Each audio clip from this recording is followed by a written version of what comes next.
legalizefreedom.com. Why are we here? Where do we come from? Where are we going? From the nature of reality to the future of humanity. Listen without limits. Unchain your brain. Change your thinking. Change your life. legalizefreedom.com.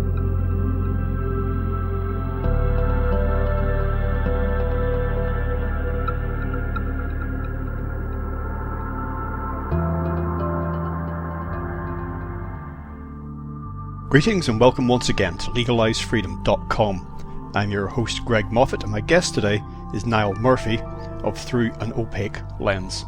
He and I discuss mainstream and alternative media, polarization in public debate, propaganda surrounding COVID-19, the global elite's plans for the planet, reasons to be optimistic about the future, and much, much more. Hello and welcome, Niall. Thank you so much for joining us today on legalizefreedom.com. Yeah, all right, Greg. It's been a while coming together, hasn't it, I suppose? So we got there in the end. Yeah, I think it was, we're speaking now June 2021. I think it was August 2020 that we were in touch. I remember I was on holiday around my birthday, and I remember watching one of your videos in a B&B as I was just before I went out for my birthday dinner. So that's why it sticks in my mind. So it has certainly been quite a while. We're just having a free-form chat today, you and I. But for people who are just coming to this cold and they don't know who you are or what you've done or what you do, just give us a potted bio and a little bit of, relevant info about your work. Oh, right. Well, I'm my name's Niall, and I go through, my kind of, I don't know if it's a semi-nickname, Opaque Lens, but it's, I call my YouTube, channel Through an Opaque Lens. And, I mean, I'm kind of, I don't know how to describe it really. I kind of think of myself as someone who's from another planet, kind of like Doctor Who or Ford Prefect, right? Who, who uses his left brain as a secondary instrument to try to understand the world because he's wired up the wrong way. Probably because I'm left-handed too, right? And my approach, like when I'm making videos or whenever I'm commenting on things, my approach to everything is that I usually come from a non-ideological stance. And that means that I've got this kind of aversion to, being conforming to normal society. But likewise, I've also got the same aversion to, joining any conformity of a second or third order. Any alternative orthodoxy is still an orthodoxy, And so when I commentate or when I comment on anything, my whole approach to it is to have a unique, detached, somewhat neutral, reasonably non-ideological, kind of, I don't know, fifth column, third place perspective, I suppose, on anything that I talk about. I think that, if we all had complex nuanced, pluralist ways of looking at the world, it wouldn't be in such a mess that it's in at the moment. That's kind of my approach to everything. Now, you mentioned you're Through an Opaque Lens. It's a channel on YouTube, but you're obviously on other platforms as well now because there's been some, how shall we say, issues with YouTube. I discovered your work via Thomas Sheridan. He's a regular radio guest of mine, and I can't remember exactly how it happened, but it's something, he must have reposted something. I just can't remember, but that's how I discovered what you were doing, and I enjoyed your sort of, quirky individual style. It's very much, this is me, isn't it? When you're so a lot of people in alternative media, I don't particularly like that term, but we have to consider ourselves part of that, I suppose, because we're presenting ideas and information that you won't find if you turn on the TV. But some people will take their personality out of it or never enter into it in the first place, and they're presenting ideas and information and concept and maybe guests and whatever sort of media they have, and they are literally a voice or a talking head. And you're a good example of someone who really lets their personality come through. It's very much, this is what you're getting. It's not you in a suit and tie dryly presenting information. People do get an insight, I think, into your character in the way that you present, the topics that interest you. Yeah, well, this is the thing. I think that there isn't enough of that these days. But there's often too much extreme. I mean, back in the old days, I think, in the 70s and the 80s and the pre-internet era, you had a lot of really strong characters and very much, strikingly individual, unique people. And these days, you've only got like you have a lot of extremes, don't you? You have a lot of people who are very kind of dry talking heads, not much personality, very bland and beige. And then at the other side of the spectrum, you've got a lot of people who are almost like narcissist, cult leaderish, hubris-filled, overbearing. And there isn't really that much sort of in the middle anymore. We're in a time of extremes with where the middle used to be. There's a chasm. So I always think that, that if, by doing what I'm doing, I suppose I'm trying to get people to encourage, I suppose, people to have faith in their own uniqueness and their personality and their confidence in themselves, because I think that's very important. I think the more people are like this, the more this is encouraged, the more we preserve what I think of as the individualist society as opposed to a collectivist society that we fear that we could fall into. It looks like we could fall into now if we're not careful. Yeah, you're right about decades gone by. You had more forceful characters in the mainstream media, and even if they were just a mainstream or primetime news anchor, you really felt the force of their personality in the presentation, and it would colour the show. So even if it wasn't that person's, if it wasn't Jeremy Paxman just having, like for example, when he was on Newsnight, and I'm not being pro or anti Paxman, I'm just saying that when he was on Newsnight, which is the era when I did watch, BBC, you felt the weight of Paxman's personality and his opinions. It came through, he wasn't just like a stuffed suit. And he's just a name that's popped into my head. There were many other characters like this in the 70s and 80s. Yeah, it's true. All right down to, I remember Jeremy Paxman's spitting image puppet, who was even more like Jeremy Paxman than Jeremy Paxman was, so to speak. But yeah, I mean, that's a good example. But it was like, I don't know, I mean, the concern that I have at the moment is that because there's a kind of a lack of this, there's a lot of what you call, there's the me narcissists at one end, and there's a very bland people who look like they're just kind of, I don't know, like Joe 90 puppets who are talking. You've got that extreme of what's going on at the moment. And as a result, it kind of seems like in order for people to be taken seriously as people who are giving out information, they have to, they feel that they have to sacrifice who they really are for fear that, if you like, that if they allow too much of their personality in, everyone's going to think of them as being a narcissist or this or that. And I think that, because we find ourselves in this age of woke at the moment, we find ourselves in this time of identity politics. A lot of people out there are probably cowed because they fear that they're going to be very harshly judged by everyone. It's just become a really nasty school playground these days compared to how it used to be, I suppose. There's an odd hybrid of some of the things you've described. I can't remember her name now. Maybe my description of her, you can help me out remembering, but she's this woman BBC presenter. You'll see her on the street reporting from location, and you'll see her in the studio interviewing people. And so she's part of this, the epitome of the mainstream controlled media, certainly here in the UK, the BBC. But she just loves herself. And, she's the sort of person you can imagine, I don't know, but that if she walked into a wine bar or a restaurant in London after, her day at the BBC, that she'd be looking around to see who was checking her out, because, oh man, it's her, like anybody actually cares what she says.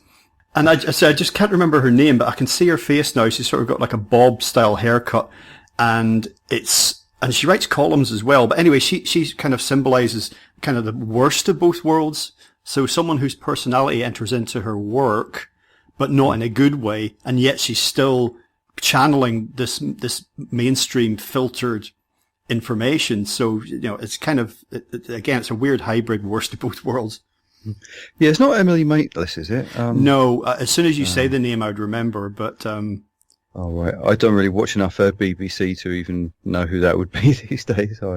I can't stand it. I mean, every time I see it these days, I don't recognise it now, everyone on it looks like they're chosen for woke affirmative action or whatever. and nothing about it seems real. Likewise, the personalities of these media types seems to be becoming more and more, infantile all the time. But I do see, one of the things that I have noticed recently, that actually does make me hopeful is, since their GB News started up, I don't know if you were aware of GB News, it's only just started up recently. Andrew Neil, who used to work for the BBC, is running it himself. And there's a few, heavyweights. Basically all the people who were cancelled by the woke took their revenge and have set up, the BBC, or like the British equivalent to the counter narrative to the homogenous woke media that we have here in this country. And for me, this is this combined with talk radio is a good thing, because it seems to be the mainstream now is developing a counter narrative. And one of the things I've been a critic of, you probably might have noticed if you've been watching my videos, is I'm very much a critic of the mainstream becoming monolithic and everything else being in the alternative. I think the best way that we can go forward, even if it's heresy to suggest this, because people are in fringes, if you like, very far out in fringes, is that we need to have a mainstream counter-narrative to the mainstream itself, and it has to exist within the mainstream, and it has to be quite balanced. So, seeing GB News, and then over the last few years, talk radio coming on, taking the opposite view from the normal loony lefty woke Remainer sort of perspective, if you like, I think it's been is a good thing. I'd be interested in what your opinion on that is. Well, to be honest with you, couldn't really have put it better, because you don't have to agree with everything that any news channel is presenting, or any sort of media, but it's that having the diversity and having the different shades of opinion, I think, is really important. It's when it all starts to sound like you see all the networks presenting the same, regurgitating the same press releases, from political offices and from corporate offices, without any interpretation, any colour, any deviation whatsoever. There was a rather well done and instructive YouTube video that went around a while ago, and it featured all of the main news networks in the US, including regional ones, not just the national ones. And it cut back and forth between all the presenters all over the US, and they were covering whatever story it was, and it showed how they were all saying exactly the same thing, even when some of them were in, blue states, others were in red states. So they'd all taken this one piece of information, all presenting it. So you could surf as many channels as you wanted, you'd get one interpretation of reality. Yeah.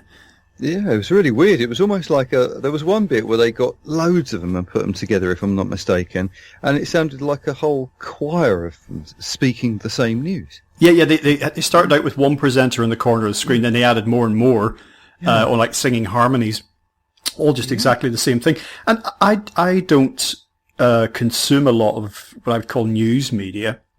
I think if events happening, locally, nationally, internationally, globally, whatever, if they're important to you, the information finds its way to you somehow. If you need to know, you will find out. And I don't agree with everything, all the people who appear on talk radio, just to use one of the examples you gave, but that's not the point. But, they have, I defend, as they say, their freedom to speak. They absolutely. Did you recall recently when they were briefly deplatformed by YouTube? They had their YouTube channel taken down, but of course, talk radio were owned by quite a big mainstream media organization, ironically enough. And it was only when they kicked off and threatened legal action that YouTube said, "Oh, okay, mea culpa, there's your channel back." Yeah, no, I noticed this. I thought it was bang out of order when YouTube decided to do that.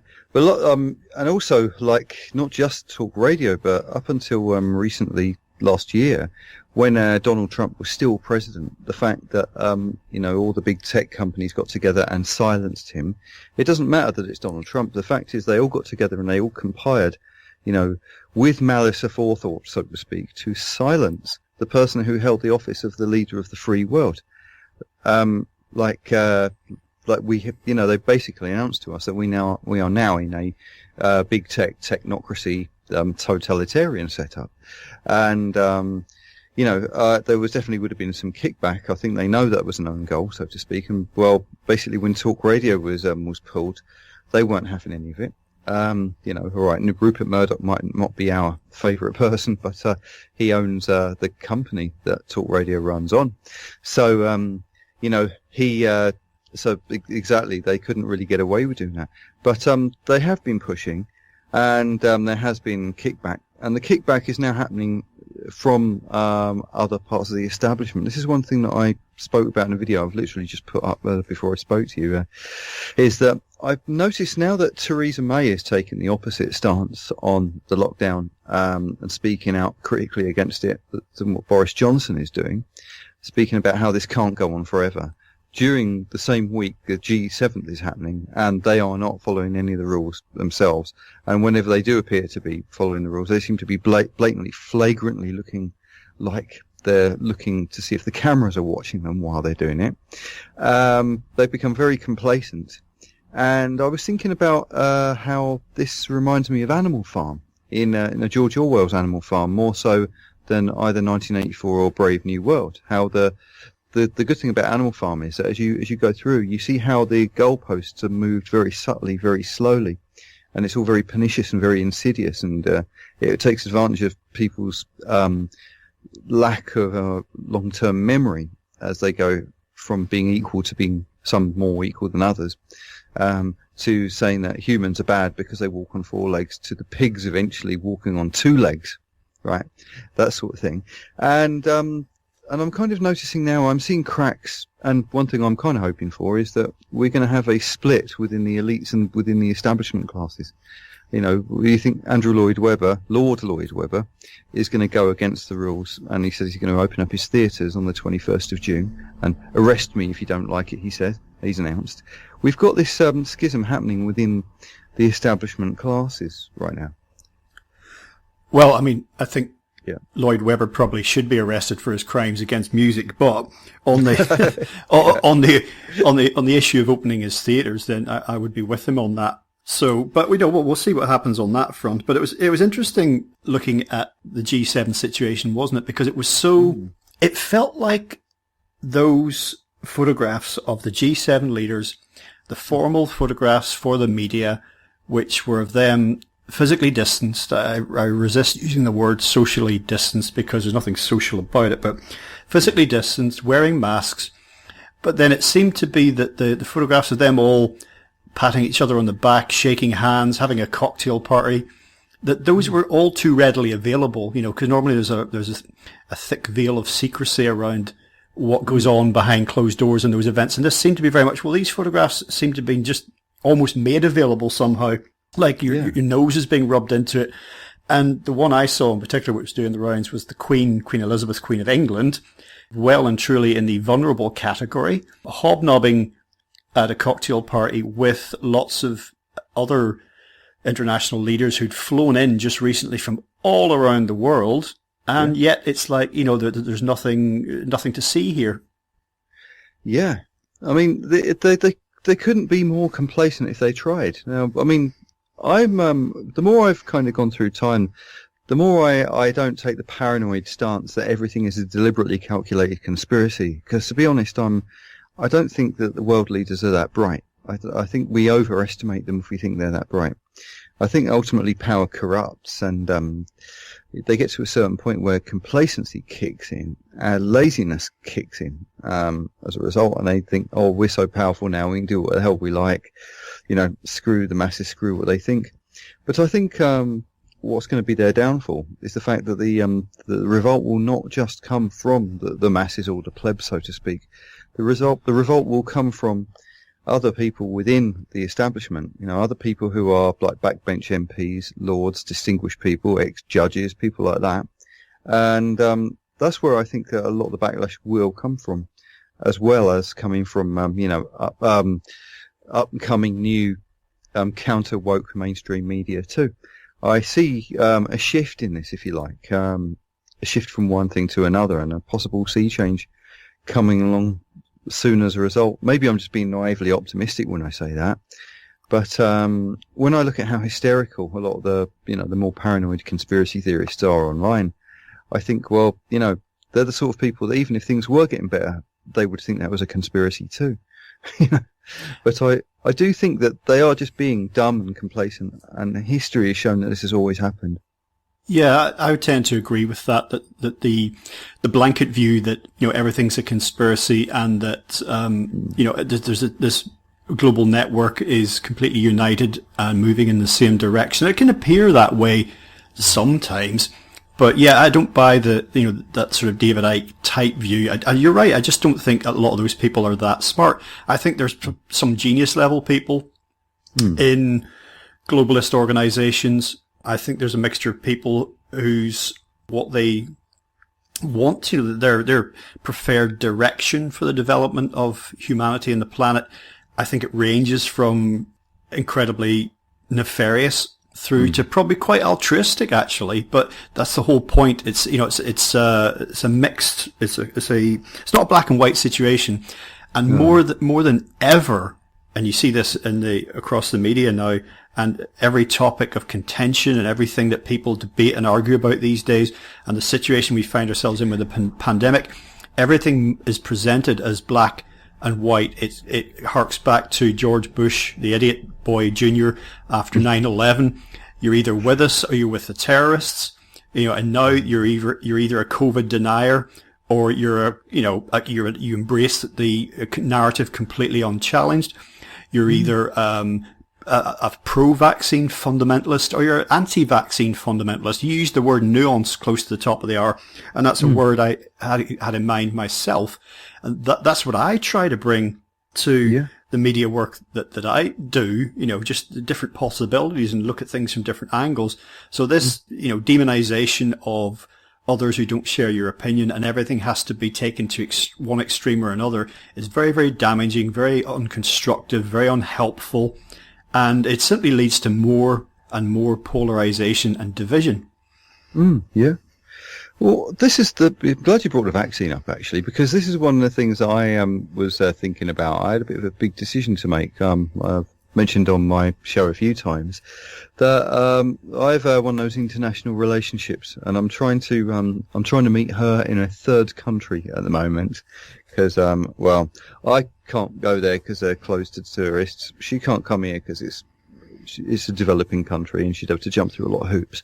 But there is one country that has been open to tourists all along. And the whole plan is to try to get us to both congregate there. But the only problem is this specific third country has had a very high COVID rate. And because it doesn't have an economy or a medical system anywhere near up to the scratch that we have, I don't want to go there, get ill, and put the natives out of luck by taking up their spaces. So I thought also she's going to be dependent on me. I have to put myself in a responsible situation. I looked at the evidence. So far, from what I can see, the vaccine has since it's come out, the deaths and the hospitalizations have just gone off a cliff. So that's evidence as far as I'm concerned.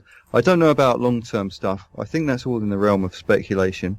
I just chose to get the first vaccine, and I'm going to get the second one before I go, purely because I think that, at least for where I'm coming, it seems like it'd be a wise choice to make. But when I announced it or mentioned it on my channel, I think I got the most amount of dislikes and a few passive-aggressive or argumentative people I even had to block on social media, because I realised that this whole thing about my body, my choice goes both ways. My body, my choice means you must be anti-vaccine because we, the alternative media, say so. And my approach to it is no. My body, my choice means I take the vaccine, but I speak out against people's human rights being taken away in the name of vaccine passports because I respect people who don't take it. And my ideological stance on it is still neutral. I agree. Quite right. Yeah. My view on this is the same. And again, we're not here to actually talk about this. A lot of people will be quite jaded with this issue now, even though it is currently raging at its peak. A lot of people are, oh, please don't talk about COVID and vaccines. But I'll simply say that my approach to this is the same as any other medication, whether it's medication, individual purchase of medication and going to a doctor to get a prescription, or any kind of medication program, which involves medicating substantial numbers of people for a particular reason. It should absolutely be down to choice and people should go with what they feel, whatever their reasons happen to be. That's, my body, my choice. As you say, it works both ways, and I respect other people's choices. That, again, to hark back to what I said about all the, every debate and every contentious subject being presented in a black and white manner, we simply have this thing now where there's a lot of people who are a bit wary about the vaccine for whatever their personal reasons are, and they're feeling railroaded into it. And there's a lot of people who have embraced the vaccine, taken it at the first available opportunity, seeing it as, as it's been kind of advertised as a way out of this, and they are, contemptuous and really hostile towards anybody who's cautious about it. And that's never happened before. We've had pandemics and epidemics many times around the world. There's, you just have to look up the history of them. There they are. There have been mass vaccination programs for various reasons, but it's never been presented like this. It's never played out like this in terms of division and conflict. Yeah, I mean, it seems that that's the real. If I was going to say there's any real conspiracy that's going on at the moment, is I'm looking at this situation and thinking now that if how are they playing us off against each other? How are they creating these ideological stances? What are they getting us to fight over? What are they preoccupying us with, things that they think we should fight over? Anything that involved in that is a distraction or a misdirection. We should be looking somewhere else. And the thing we really should be concerned about, no one's talking about. That's how I usually see it. So I see the vaccine as being one of these hot potatoes of conflict and contention that everyone's fighting over. The social engineering suggests to me that the vaccine is probably not the real issue here, because they don't want us fighting over what the real issue is. If there is a real issue, if there is a grand conspiracy, that's kind of how I think about conspiracies myself. Well, yeah, I mean, there's always the media in general, and so many elements of popular culture.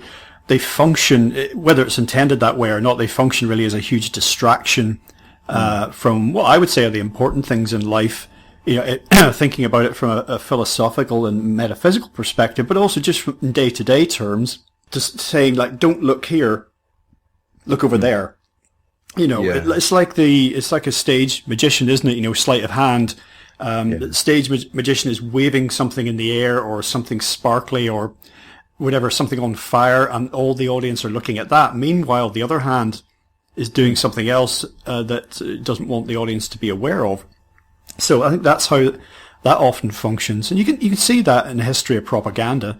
How it's served to not only push particular ideas and program populations into certain ways of thinking, but also to distract from something else that would otherwise be causing a great deal of consternation. People would be very concerned about issue X, but issue Y has been inflated out of all proportion. So that's what people are getting their knickers in a twist about.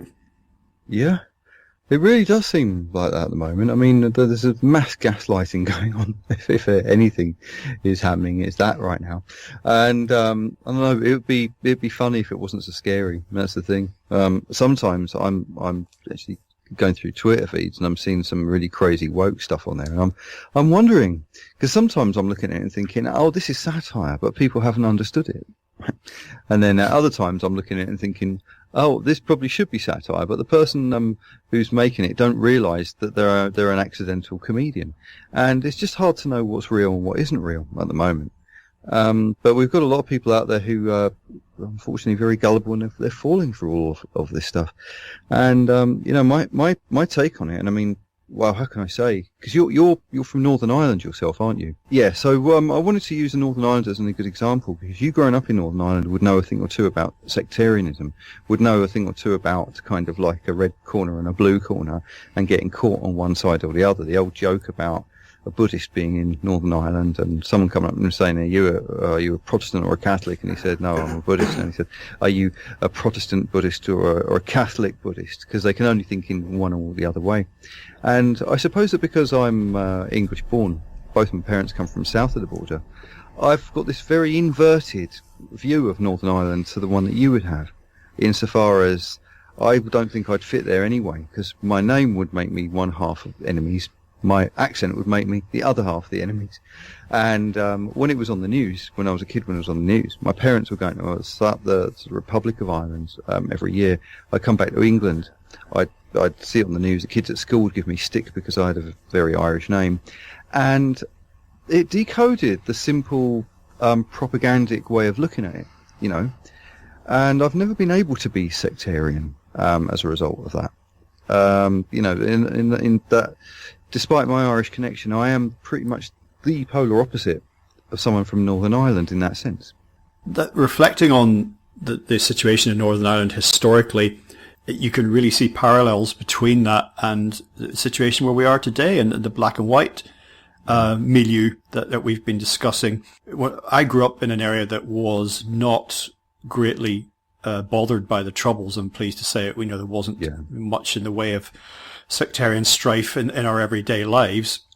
Yeah. You know, I heard a few bombs go off and, you know, heard about a few shootings and whatnot, but the main nexus of trouble was elsewhere. Point is, I remember people saying, whether it was just their opinion or whether they were relating anecdotes or stories, that whether you were stopped by a street gang in a particular area of a city in Northern Ireland or a town, and they asked you, which side are you on? What colour are you? You know, you're prod or Catholic, before deciding how to deal with you, or whether you were staring down the barrel of a gun and somebody's asking you the same question. To say something like, I'm neither, wasn't acceptable.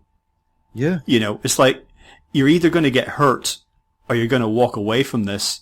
Give us the right answer. You couldn't say you were, you know, not that it occurred to anyone to say they were Buddhist necessarily, you know, but if you tried to say something genuinely nuanced, not say, oh, I'm Jewish or I'm Muslim, but saying something like, look, my heritage is what it is, but I don't buy into this conflict. I want us to live together in peace. I've got friends on both sides and I don't have enemies. That sounds reasonable, but it would have been treated as unacceptable because it's no, we need a categorical answer out of you. Well, they'd be seen as the worst type of all, you know, the worst type of person in the Northern Ireland would have been a moderate. I remember a sketch, well actually it was a party political broadcast, but it was done by John Cleese. I don't know if you remember that in the 80s, where he was taking the piss out of people on the Labour side and on the Tory side, and he said that, you know, you've got the people on the left and they hate bankers and they hate capitalists and you know, and they hate this group and that group, and in the end they said they also hate moderates, right? And then you got this people on the other side and they hate donkey jacket wearing sort of like socialists, and they hate punks and weirdos. And again, he said they also hate moderates. And so yeah, the moderate, to be a moderate in a time of polarization is to be the worst heretic of all. Well, you see, moderate has, in some people's minds, has a whiff of kind of mediocrity about it, a whiff of too much compromise, a whiff of sitting on the fence. I don't actually particularly like the word moderate because, you know, I don't like, I like to sensations, you know, in life. Like I like really hot curries and I like really cold days. You know what I mean? I don't like a mild curry, and I don't like a sort of drizzly day where it's about 10 degrees. You know, I want to actually experience something, but that's just a word. Moderate is just a word, and it can definitely be used as a pejorative. You're right. You say, oh, this guy's a moderate. Basically, he doesn't know what he thinks. Or he's hedging his bets, or he or she is hedging their bets. Yeah. I prefer the word nuance that we both used because it's more like, well, take each issue on its merits, you know? I'm not going to say, this is why I could never join a political party, because if I signed up to the Conservative Party in the UK, for example, and looked at a manifesto, I could comb through it and find all these things that I didn't think were a good idea. If I signed up to the Labour Party, I could comb through the manifesto and find a load of things I didn't think were a good idea. And that doesn't mean that you sit on the fence and you don't decide on anything. It just means that life is a little bit more subtle and a little bit more fluid and a little less simplistic and black and white than is often portrayed. Yeah. Yeah, it's true. And I don't know, this need for simplicity at the moment, this need for to create a lower resolution model, so to speak, than what is actually going on. It seems a bit strange to me, because, I mean, well, say 10 or 20 years ago. It feels like we're in a very different world from the one that we were in 10 or 20 years ago. And there's this thing that I kind of consider to be a flippening. I don't know if you ever saw that early video that I did where I said that it's a good idea to fuse the ideas of Jordan Peterson and Robert Anton Wilson. Of course, that got me stick from Jordan Peterson's fans and Robert Anton Wilson fans, as you can imagine, because they don't like the idea of you mixing anything, you know. But I thought, zooming out and looking at the whole thing in a really big picture kind of way, I saw that Robert Anton Wilson came from a very staid, very dull mediocrity, very ordered post-war world with lots of grey men, and he was part of he was like a chaos meister that came along and was basically trying to be an antidote to order, because there needed to be an antidote to order at that time. And then he had this counterculture, which kind of led to everything from rock and roll to psychedelia to punk to the rave thing that happened in the late 20th century, which is a great time to grow up in, I think. But then, of course, it kind of went a bit stale. It became directionless and became nihilistic, right in time for Jordan Peterson to come along and be an antidote to chaos, doing exactly the same thing the other way around. And I think that I'm one of these people who has been able to surf or flip, if you like, quite comfortably from one thing to another without actually changing my identity of who I think I am in the process. But I have seen a flippening, and I think it's incomprehensible to a lot of people. And I just wonder. I'm probably not explaining this as clearly as I'd ideally like to, but I'm hoping that you kind of grasp what I'm saying.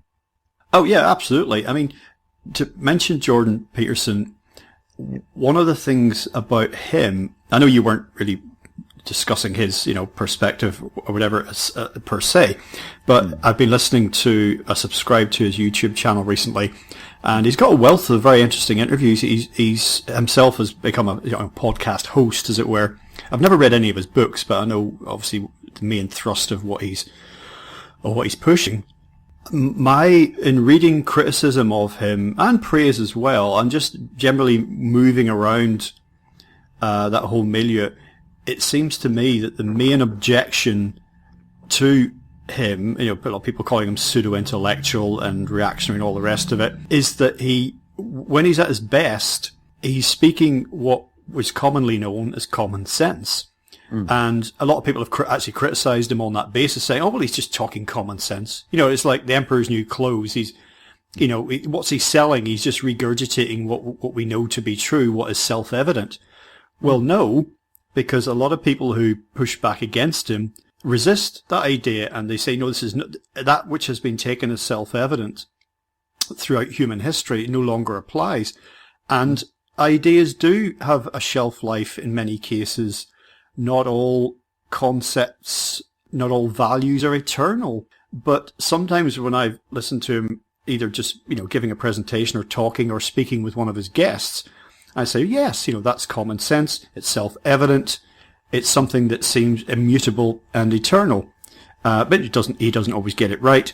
So for me, a lot of the resistance is basically that what people don't want to hear, which is that which is common sense and self-evident. There's now this movement towards subverting pretty much everything, including that which cannot be subverted, but certainly some people will die trying. Yeah, it does seem to be a bit like this. And also, I mean, the efforts that people will do, the kind of mental gymnastics that people will try to apply when they're trying to cancel people or trying to discredit them.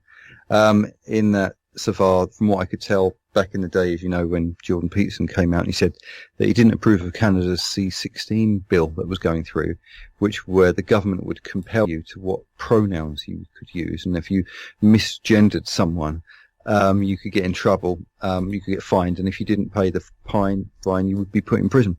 And this is what he said. They said, well, yeah, you're not going to go in prison, you're only going to get fined if you call Z or Z, he or him or she or her, and they don't like it and they get offended.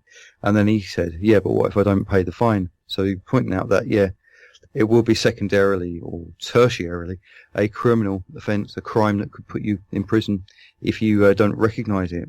And he said that in all the history of English common law, there had never been compelled speech.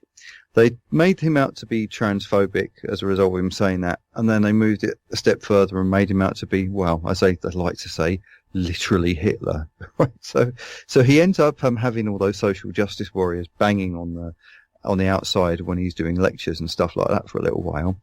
And this sort of level of hysteria, I mean, this is even pre-COVID as well, which is quite strange, because it's like, COVID comes along, lockdown madness comes along and adds to this as well and amplifies it. The cancel culture, which once was just the domain of social justice warriors in academia, has now made it into HR departments in corporations and has now even made it into legislators.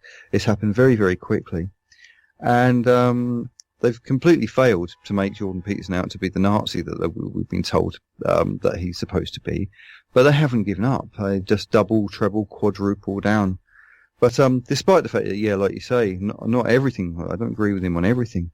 That's not really the issue for me. The issue is that he seems to be a man of integrity who speaks the truth as best he can. And he seems to be a decent bloke. And he's I think, very brave to be taking the stance that he is at the moment, especially considering all the health problems that he's had recently. Yeah, exactly. Yeah, I agree. And you don't have to agree. What you said is, again, encapsulates this predicament we find ourselves in. It's like, which side are you on? You don't have to, wholly or support anybody's views, because they're, by definition, they're individuals and they have a range of views across it, and you will agree with them on some things and disagree on others.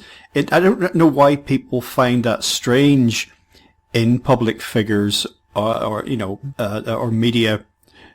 For example, that you and I mean, I don't know you personally. This is the first time we've spoken, but we're not going to agree on everything. But so if that's not contentious, if people think that Niall and Greg don't have to agree on everything, why not that? Why does that not apply to other people who just happen to have a high public profile? And you talked about the law, that Canadian law that Peterson was very uncomfortable with. There are many cases. Again, they're kind of what I call natural law. Ironically, some of which are summed up in the Ten Commandments that seem evident about, thou shalt not kill, in self-defense. But there's good reasons for a lot of the things that you or I and many people listening would consider to be obvious. They go, well, you should do this or you shouldn't do that. And people go, well, yeah, we know. We learned that from our parents, or we have an innate understanding of that. When you get into the realms of things that need to have a legal framework built around them, that people will naturally go, most people will naturally go in a certain direction, but you then need a legal scaffolding put around something in order to put it in the opposite direction. Then I think you've got an issue that you need to look at there. Why is it that our innate instincts in this area, which, most people would say, yeah, okay, of course, yeah, common sense. Why do we have to introduce laws in order to subvert that? And, I think that indicates that you've got a problem. And as far as the woke agenda goes, I've got something quite significant to say about that in terms of like world events. But for now, I would simply say that taking offense is a choice. And I really, really resent this idea that people should be defended or shielded from feeling offended by a legal framework enforceable in law. I read a great piece recently by one of my former radio guests, Stephen Booner, and he was writing about the biosphere. This sounds like I'm going off on a complete tangent now, bear with me. Yeah. Oh, that's all right. I like tangents. Sometimes you get good gems out of them. Yeah. He was writing about something that I've written about, actually, and it was the Biosphere and Biosphere 2 projects. And these were Earth-based projects, but designed to begin to test situations that if we ever did manage to build a moon base or a base on Mars, how humans might begin to establish life there. So it was a completely hermetically sealed environment. They were built in the desert somewhere in the US. Some people, scientists would go in there and they would live in there for months or years on end, completely sealed from the outside environment. and they would grow food and do all the things that they would need to survive as if they were on the moon. I'll cut to the chase. The trees that grew up in the biosphere grew very quickly and very large, but they withered and died very quickly. The reason being is there was no wind inside these artificial domes. Oh, right. And it was the wind in the natural environment that caused the trees to grow strong. So you see what I'm getting at here? It was the pushback, it was the forces pushing from outside that caused trees to grow strong. The fibers of the wood develop a resistance, and this idea of protecting people from ideas they don't like and hermetically sealing them leaves them weak, because you don't grow, you don't build up that resistance, that strength. Like you and I went to school. If we didn't have fights in the playground, then we had other kids calling us names, saying things to us that we didn't like. We got exposed to ideas we didn't like and people we didn't like, and all of it added to an inner strength that allows you to grow and mature and exist in an environment that is not inherently safe. I see now in the COVID era, this resistance to ideas that people don't like and the idea that they should be protected from being offended is now reflected in the safetyism, a word that I used in my recent video, much safetyism in the pandemic, that everything must be about safety and protecting people from that doesn't build strength, whether it's from your immune system or through to your intellect or your emotion, your psyche. All of it is weakened by trying to hermetically seal it away and from outside influences. Yeah, no, I see this, and I'm wondering how it came to this. I mean, I suppose when you look at long-term history, the whole history of us, what I like to call the longer now perspective, because human beings only think in terms of 5 years or 10 years or 100 years or whatever. But I've actually been trying to experiment with the idea of thinking of myself as being like 250,000 years old, or 3 million years old, or and then trying to imagine that the monkey that I was before I was human, what brought us to be where we are now.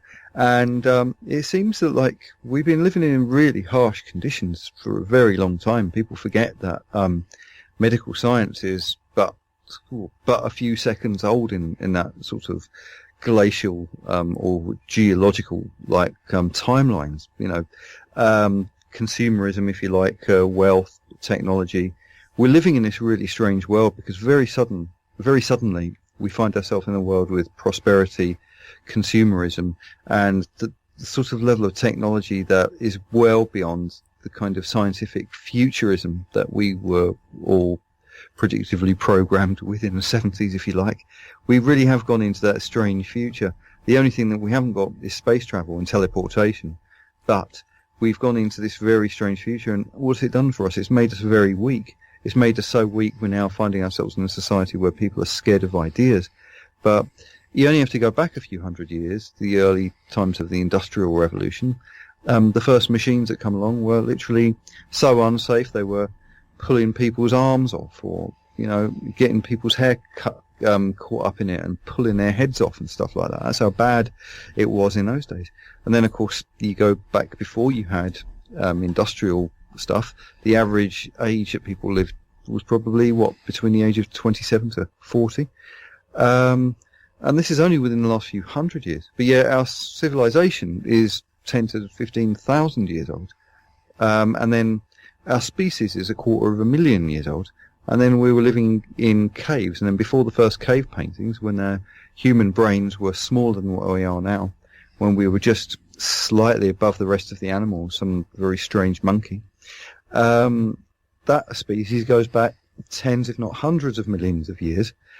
And the only thing that brought us to where we are, evolved us to where we are now, is ideas that were not necessarily good ones that we have to be constantly exposed to, and things that help us develop anti-fragility. And now we're trying to stop all of that. Within the last decade, that seems to be what we're doing. We're trying to stop the wrong ideas, and we're even trying to curb anti-fragility. Yeah, so where we find ourselves now, the second year of the pandemic, 2021, Yeah. I agree. I think we find ourselves intellectually, psychologically weakened and getting weaker, and we're in danger of increasing our physiological weakness, actually, because, you could go back to, let's trace, say, from the post-Second World War era, the rise of, when we still had rationing and what have you. Just think of what happened to societies, all the prosperity since then, all the physical luxuries, the labour-saving devices, the abundance of food, the advent of junk food, the advent of television, mass entertainment, and all these machines doing work for us, how sedentary that we've become, how inactive. So, all nations of couch potatoes. So we've become physically degenerated over decades. And I say, I only see that as potentially increasing now, whether it's from people not exercising, not able to go out and go about their normal daily lives because of pandemic restrictions, sitting at home binging on Netflix and, ordering takeaways and everything. It's all about a lack of physical activity. And, no matter what you think about the circumstances we find ourselves in and the origin of that, the facts on the ground are that, people not moving around much and indulging themselves in lieu of whatever else they would have been doing. And that's just exacerbating trends that were already in place.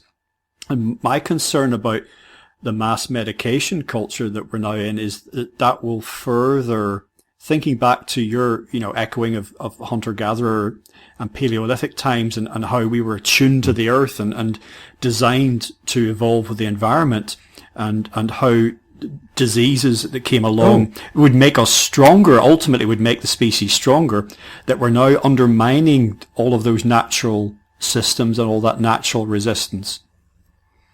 Yeah, it's true, and I'm a bit concerned about that. I went out a couple of days ago. I had to pop to Exeter, so the first time I've been in a city for a while, and I was looking around, and the first thing I noticed was I was just shocked by the amount of obesity I saw there. I know there's always been a bit of obesity around, but I was actually shocked because the percentage of it that I saw. You could see there was the odd person who looked really fit looking. They'd made good use of the lockdown and they had been to the gym and all of that. But the majority of people, it must have been at least 1 in every 2 person I saw. It's not just that they, how can I say? I'm slightly overweight and have a spare tire, and I've been, how can I say, wrestling with that for a while. I did lose some weight, but being obese, being at that shape, being that posture, it was just, there were so many people that I saw who looked like that. And there was this kind of look of demoralization and paranoia and disillusionment in a lot of people's eyes. And then, of course, the pavements have got arrows pointing outwards with 2 meters, despite the fact that the pavements are barely 1.5 meters wide. And, so here I am walking along with what looks like a demoralized nudgeocracy, as I like to call it. It was like entering another world. And I think during this last year and a bit, I have been kind of spared cities. So I don't see billboards and I don't see any urban stuff. I don't see any of this stuff. And I don't know what happens to people who live in cities. Despite the fact that I'm a Londoner, who escaped. So with my fresh pair of eyes, I'd seen how people look like they have changed within the last year and a half. And even here in the town that I live in, someone was walking past me, and as they were walking up towards me on the same pavement, they got the mask out of their pocket, quickly put it on their face as they were approaching me, and I just couldn't help but be sarcastic to them. I'm looking and I'm thinking, what the hell is going on? And, I think I'm very fortunate to be resistant to it. It amazes me and scares the hell out of me that so many people are not. Well, in the light of what you've just said, I'll refer listeners to a recent video that I did it's called Pavlov's Dogs and the Pandemic. I mention that because in it I talk about conditioning and how the last year and a half of pandemic restrictions has really, as I mentioned earlier, exacerbated trends that were already in place. And you mentioning this obesity thing in Exeter, and I'm sure it's everywhere, that's just where you happen to be at the time. And this general fearfulness. Well, I find that in terms of people's health, absolutely your body says something, your physical health, your outward health says something about your state of mind. Because it's common, in health discussions to say that your outward appearance says something about your physical internal health, So if you've got bad skin or whatever, just as an example, maybe there's something going on inside your body that's causing that.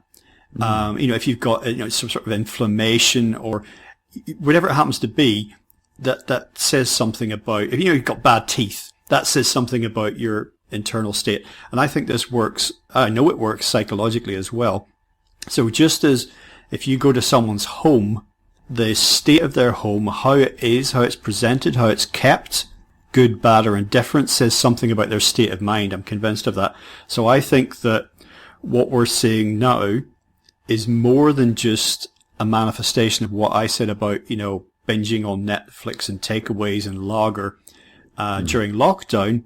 I think that we begin to see outward manifestations of people's inner psychological states and the stress and the trauma, the anxiety, the fear that we have all been subject to. Some of us respond differently to those sorts of pressures than others, but I think that the mind suffers, the body cries out.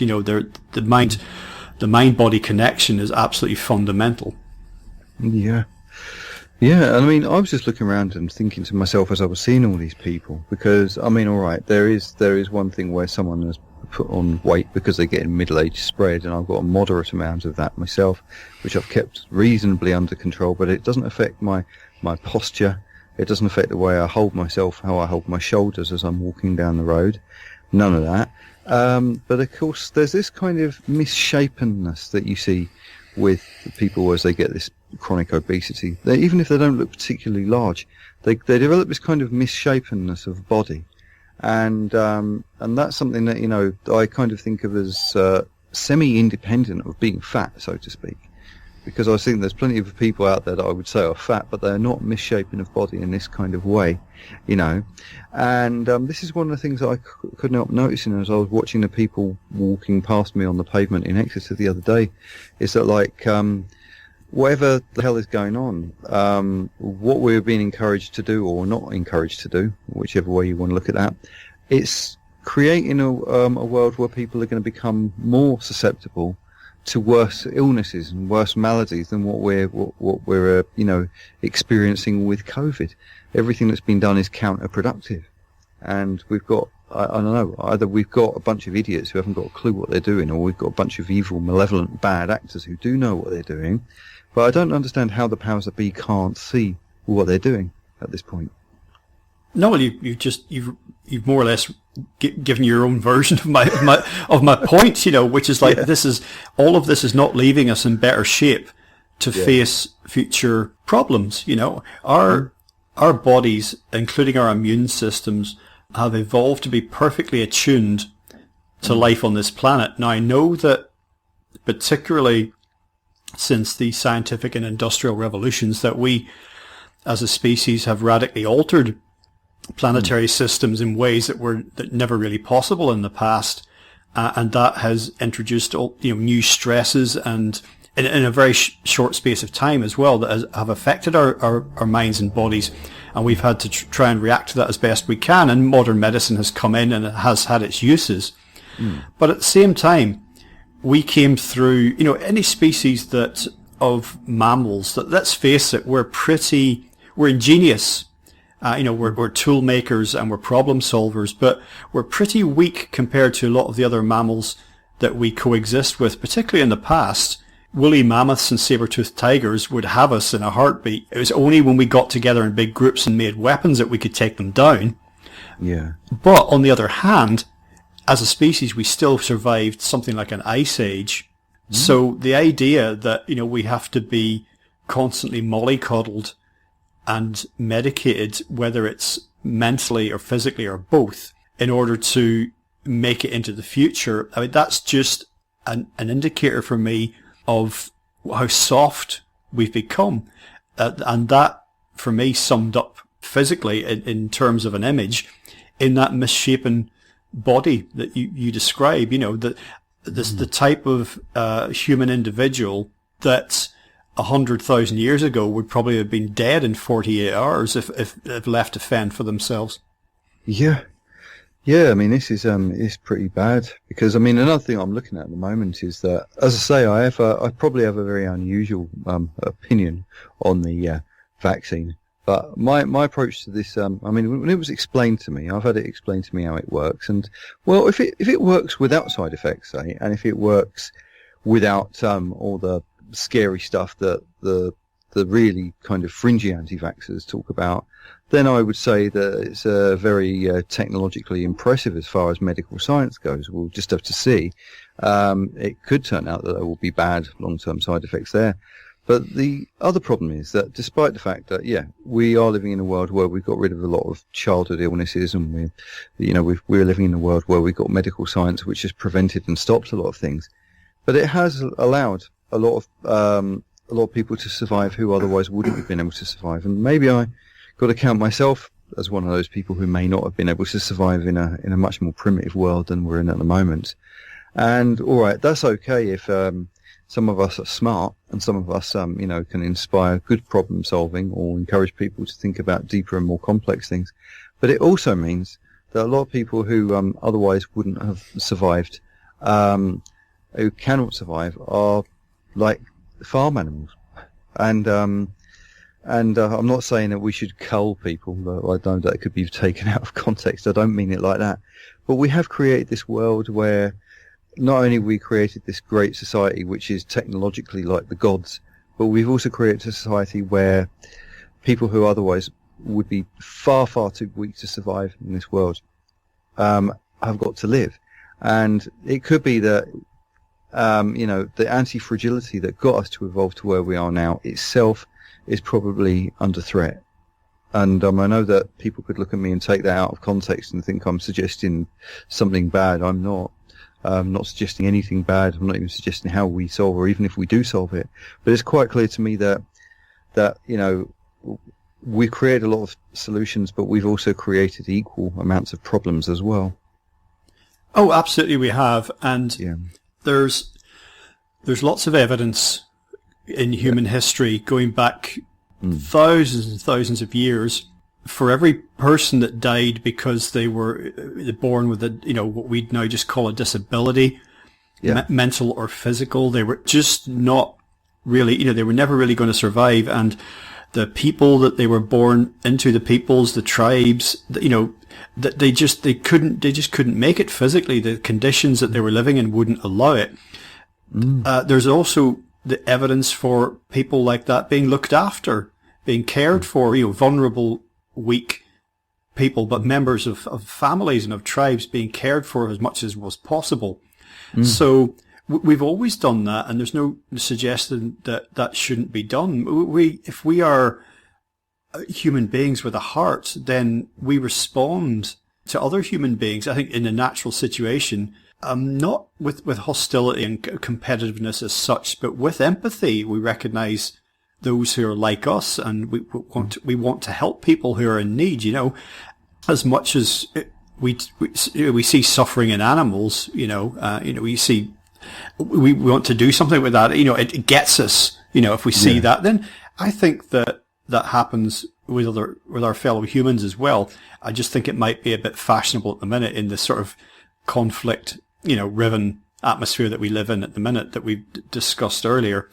For that to be seen as not the case, that I get weary of comments and memes and opinion pieces where, humans are a cancer on the earth and I hate people and, hell is other people, all that sort of stuff.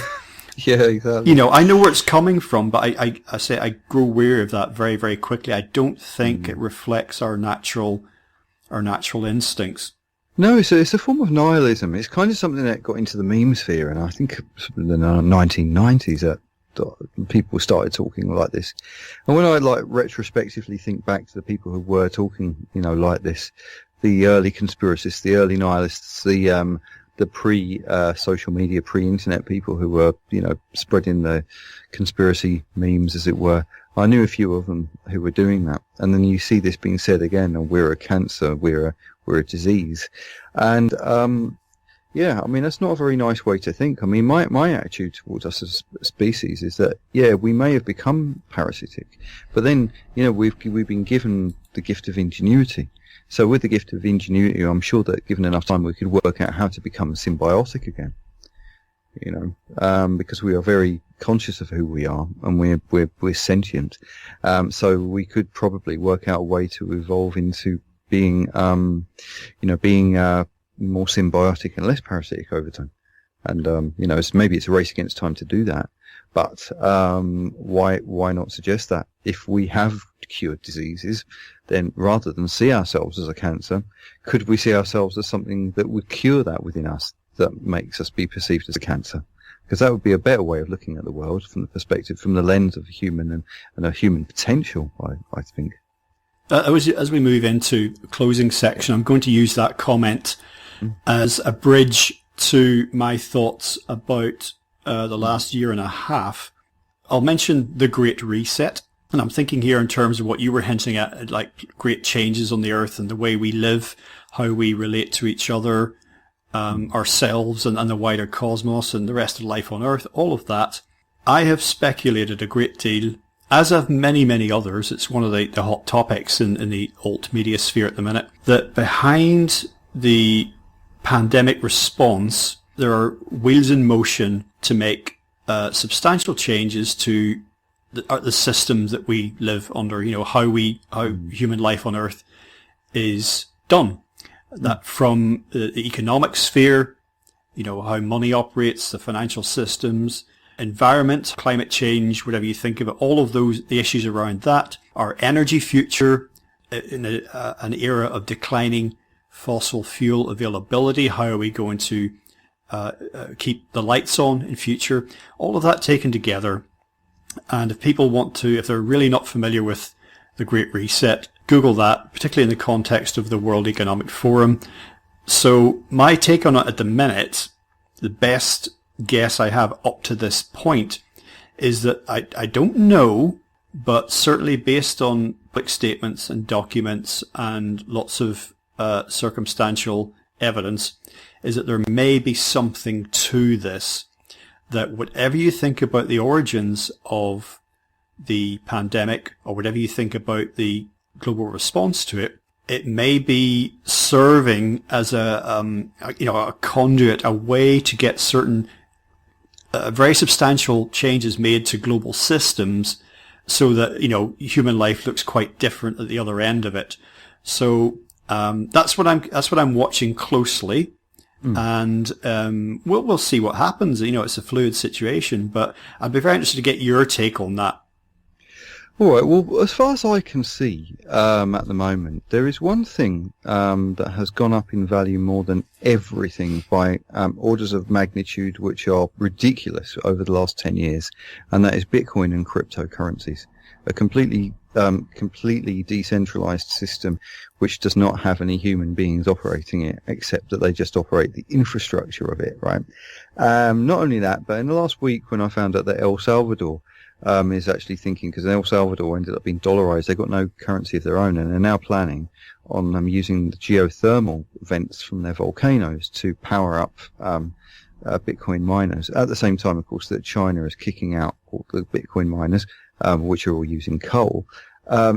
What's happening now is I'm only using Bitcoin and cryptocurrencies as a incidental to what I see, really, more than actually talking about Bitcoin itself. But what I see here is that the Greta Thunbergs and the what you call the green communists, the watermelons of this world, who are desperately trying to bring about green austerity, and Klaus Schwab and people like him who seem to want to bring about centralized top-down systems, right, and will now find themselves competing with a free market where geothermal energy is likely to be powering a decentralized thing, which will be enriching third world countries and put in the then the dollar itself and Davos itself has a what you call it, a a stiff competition. On one hand, you'll have top-down technocrats trying to impose a totalitarian centralized system. On the other hand, you'll have the free market and blockchain technology and cryptography. And it's just a question of which one of them will win. They look at the moment like they have an even chance of doing so, except the difference is that when you look at what has always won in the past, totalitarian systems always produce mediocre, demoralized people who do not act out of their own individual need to do so. Whereas free market capitalist systems, not crony capitalist systems, free market systems where decentralization and individualism is allowed, these places have always flourished and always done better than everything in the past. And I look at as a result of looking back at Klaus Schwab and Davos and all of that, with that kind of way of looking at the world, it looks like that it's not guaranteed that they're going to get what they tell us they're going to bring. It looks like they have stiff competition. I think that, central bank digital currencies could be a real horrible form of enslavement and surveillance capitalism, especially if we ended up going too far down the China route. We'd have to, really think about that before we end up being in a Cold War where it's two totalitarian commie systems of total surveillance fighting each other, or whether or not this means that the people who can successfully escape from this world and set up a decentralized, infrastructure outside of that could build a new world. And if they do, that all the entrepreneurs and all the business people and all the innovators will probably go there, and that third place outside the two totalitarian technocracies will probably end up becoming richer than them. That's what I kind of see. I see a very much more complex, nuanced macro world. So as a result, I don't think that any single group of people, top down or otherwise, are strong enough to guarantee the future that they are threatening us with, if that makes sense and if I weren't too long-winded about it. No, I agree. I think a lot of would-be globalist world government type organizations try to present their prescriptions for prosperity as a fait accompli, as inevitable. Certainly when you read the Great Reset book by Klaus Schwab and his co-author, it's presented very much like that this is inevitable. It's happening. The pandemic has ensured that it will happen, but I think you're right. It's not a black and white situation. There's much more movement in there. And I think that only a completely locked down, controlled, surveilled global system can stop the little bubbles of alternative ideas popping up elsewhere. I think overall the whole scheme, this whole scheme could be likened to, trying to hold a balloon underwater. You can never relent in your efforts for 1 second. As soon as you even begin to loosen your grip on that balloon, it'll pop to the surface, and you've lost. There again, you're back where you started, trying to suppress it. So, and I personally think, I've just written an article alluding to this actually, that the Achilles heel of the grand, utopian globalist schemes is actually energy, because all of it relies on integrated technology, and which, as you said earlier, is very impressive what's been achieved, technologically. And we live in this 24/7 media matrix, and the technologies of control and surveillance are growing and getting more complex and comprehensive.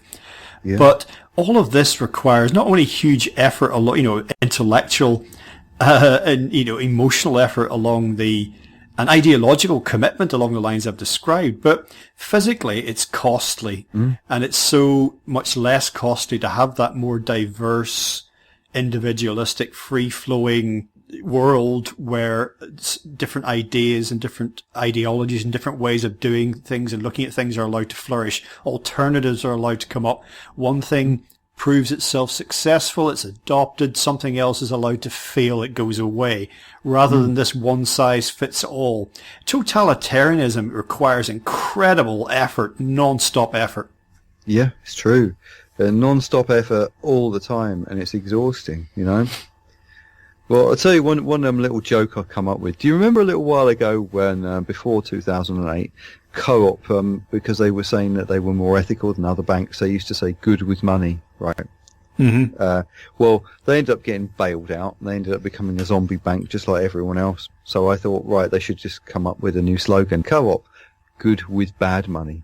And I thought, because that's exactly what they become, a kleptocratic zombie organisation. And I look around and I see there is a solution. It looks like a solution is being built. It also looks like the very self-same solution, that very self-same decentralised solution will probably cause the Green Revolution and probably outperform the Green Revolution that the people who are supposed to be bringing that about will do. It will bring prosperity, not austerity, in the process of doing so.